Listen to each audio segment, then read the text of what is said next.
અને તમે આવા ભંગારનું શું કરો છો એ મને કોમેન્ટમાં જણાવો. આ છે નીકળી ગયેલો ભંગાર, ખરાબ battery, Amaron battery, Exide battery, બધી ઘણી બધી છે, બોસ છે, ટાટા છે, ઘણી બધી, આમાં ઘણી બધી કંપનીની બેટરી છે. તો આને અમારે શું કરવાનું છે કે આ બેટરીનો ભંગાર વેચીને કોઈ પૈસા આને વેડફવાના નથી, આને ઇન્વેસ્ટમેન્ટ કરવાના છે.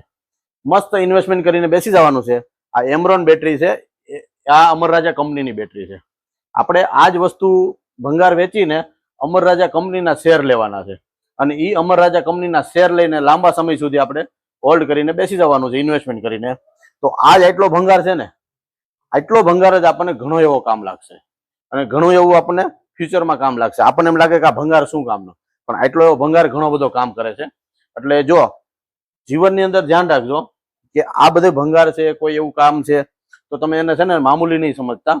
કેમ કે આ ભંગારમાંથી જો તમારું માઇન્ડ ને નોલેજ ને માઇન્ડસેટ સારું હશે અને પોઝિટિવ માઇન્ડસેટ હશે ઇન્વેસ્ટમેન્ટ માટે, તો તમે આ ભંગારથી બી તમે સારા એવા પૈસા ગ્રો કરી શકો છો, વેલ્થ બનાવી શકો છો.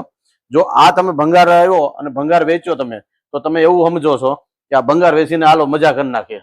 પણ જો સાહેબ, આ ભંગાર છે ને, ભંગાર, એ ભંગારને તમે ભંગાર વેચીને એ રૂપિયા તમે વ્યવસ્થિત જગ્યાએ લગાવો ને, તો એની અંદરથી બી સારું એવું ફ્યુચર બની શકે છે. જો આ વસ્તુ બધું વેચીને તમે એના પૈસા બચાવો અને સારી રીતે તમે ઇન્વેસ્ટમેન્ટ કરો, તો સારો એવો ફાઇનાન્શિયલી પ્લાન બને છે અને સારું એવું રિટર્ન મળે છે અને આવનારા સમયની અંદર સારું એવું ફ્યુચર આની અંદર બને છે, વેલ્થ બને છે. એટલે આ વિડીયો તમને સારો લાગે તો લાઈક, શેર, કોમેન્ટ જરૂર કરજો અને તમે આવા ભંગારનું શું કરો છો એ મને કોમેન્ટમાં જણાવજો.